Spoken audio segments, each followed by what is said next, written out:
Olá, eu sou Ivan Lima e hoje irei falar sobre uma missão quase inacreditável, onde os Estados Unidos conseguiram, com sucesso, roubar um submarino soviético.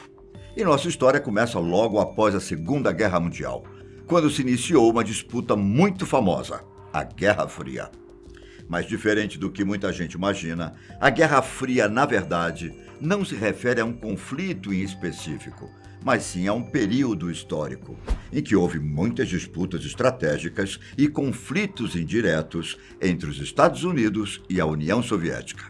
Nesse tempo, as duas nações disputavam quem tinha hegemonia política, econômica e militar no mundo. A causa dessas disputas aconteceu porque a União Soviética buscava implantar o socialismo em outros países, para que assim pudesse expandir a igualdade social. Para conseguir chegar ao seu objetivo, a União Soviética acreditava em um partido único, no caso, o Partido Comunista, e uma economia planificada. Já os Estados Unidos, que era outra potência mundial, queria a expansão do sistema capitalista, com base na economia de mercado, um sistema democrático e a propriedade privada. Dois opostos que queriam influenciar o resto do mundo. A Guerra Fria começou logo após a Segunda Guerra Mundial e terminou com a extinção da União Soviética em 1991. Só que, durante todos esses anos, a disputa por poder foi acirrada. Apesar dos dois países não terem entrado em conflito diretamente, houve muitos envolvimentos indiretos, como a Guerra da Coreia e a Guerra do Vietnã.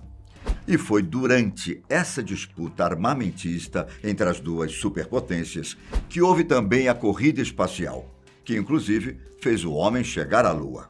Mas a história da corrida espacial é outro assunto para outro dia. Agora, eu quero contar para vocês sobre um feito dos Estados Unidos, que é considerado uma das maiores façanhas da engenharia naval norte-americana. Como os dois países estavam em disputa, saber tudo sobre a tecnologia do concorrente era fundamental. Por isso, conseguir ter acesso a um submarino da União Soviética poderia dar uma pequena vantagem aos Estados Unidos. Se você fizer uma visita ao Museu Internacional de Espionagem em Washington, é possível ver a exibição de um controle de submarino, uma peruca e um pedaço de manganês. Todos esses objetos representavam relíquias de uma missão de espionagem da Guerra Fria. Mas não estou falando de qualquer missão. Chamado de Projeto Azorian, essa missão tinha como objetivo recuperar um submarino soviético que tinha afundado no fundo escuro e frio do Oceano Pacífico. Essa missão foi feita sob sigilo e o submarino estava a incríveis 5 quilômetros de profundidade. Mas como diabos o tal submarino foi parar no fundo do mar? A gente sabe que os submarinos são feitos para andar embaixo d'água, mas não a 5 quilômetros de profundidade. O fato é que, em março de 1968, o submarino soviético K-129, que carregava mísseis balísticos, desapareceu sem uma explicação plausível. Nessa época, pós-crise dos mísseis cubanos, tanto os submarinos norte-americanos quanto os submarinos soviéticos rondavam o mar aberto com armas nucleares, preparados para qualquer coisa que acontecesse. Ninguém sabe por que o submarino se perdeu. Até hoje, existem teorias, onde uns dizem que foi por causa de um erro mecânico, enquanto os soviéticos suspeitavam que era tudo uma armação dos norte-americanos. 2 meses depois do incidente, os soviéticos resolveram deixar o submarino de lado. Apesar de estar carregado com armas poderosas, eles resolveram abandonar as buscas. Só que, nessa época, os Estados Unidos trabalhavam com a tecnologia da Força Aérea para localizar 2 de seus submarinos afundados e acabaram encontrando o K-129, a algumas milhas do Havaí, a uma profundidade assustadora. No começo, a CIA até pensou se valia investir em um projeto tão caro e arriscado, mesmo sabendo que o submarino podia ter uma quantidade tentadora de informações sobre a União Soviética. Não se tratava apenas de códigos e ogivas nucleares que estavam a bordo do submarino, mas era a chance de entender o processo de fabricação por trás dos submarinos soviéticos. E quem sabe eles achariam o ponto fraco e teriam vantagem em caso de guerra.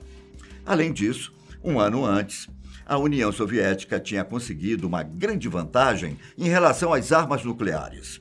E encontrar o K-129 poderia proporcionar uma vantagem competitiva. A CIA, então, começou a discutir quais eram as possíveis maneiras de recuperar o submarino. Uma das soluções era gerar gás no fundo do oceano, o suficiente para levar o submarino à superfície.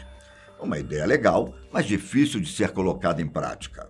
Foi então que eles decidiram criar uma espécie de garra gigante que agarraria e puxaria o submarino do fundo do oceano. No começo, as estimativas apontavam que existia apenas 10% de chance do projeto dar certo. Mas conforme eles desenvolviam a ideia, essa porcentagem aumentava. Só que, para fazer o resgate sem que os soviéticos percebessem, era quase impossível. Por isso, os americanos resolveram pedir a ajuda de Howard Gies, que na época era um dos homens mais ricos do mundo.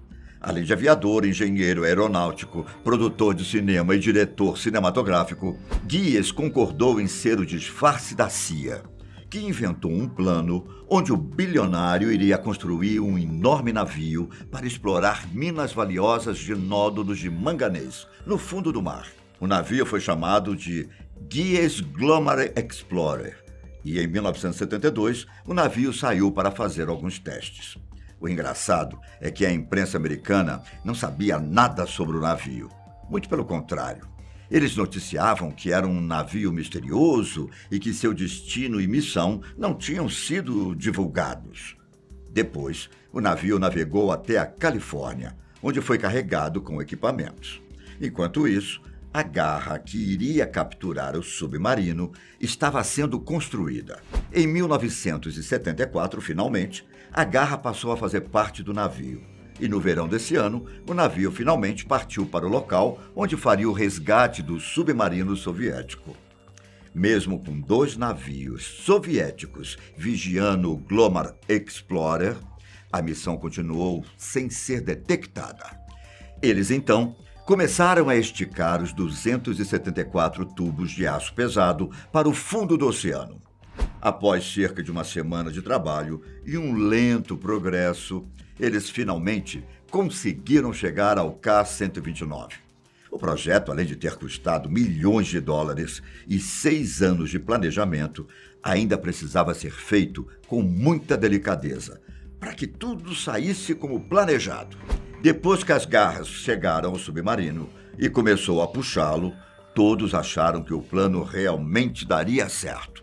Só que, depois que cerca de 1/3 do caminho tinha sido percorrido, alguns dos braços da garra quebraram e uma grande parte do submarino voltou para o fundo do mar.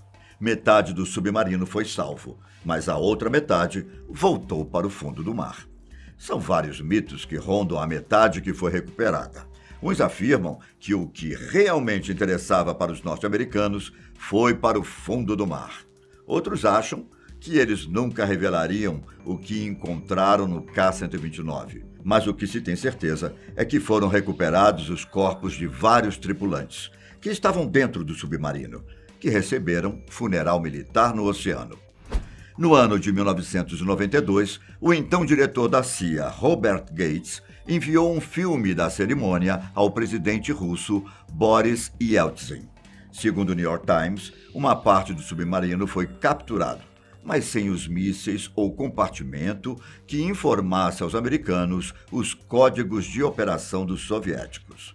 Os americanos chegaram a planejar uma segunda missão para recuperar o resto do submarino, mas em 1975, ladrões invadiram uma empresa pertencente ao bilionário Howard Gies e roubaram documentos secretos que ligavam o bilionário à CIA e ao navio. A busca pelos documentos envolveu o FBI e a polícia de Los Angeles, e as notícias começaram a circular na imprensa.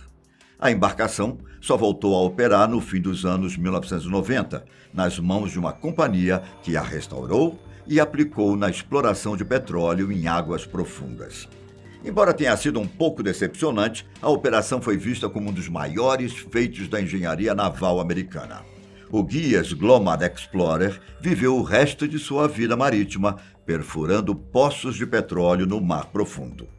Há alguns anos, ele foi para o desmanche para virar uma pilha de sucata, vítima dos baixos preços do petróleo. O plano era tão ousado e ambicioso que se garantiu também ser um verdadeiro fracasso. Em 2018, quando descobriram o submarino argentino que estava desaparecido há um ano com 44 tripulantes, o caso do resgate do submarino soviético veio à tona mais uma vez.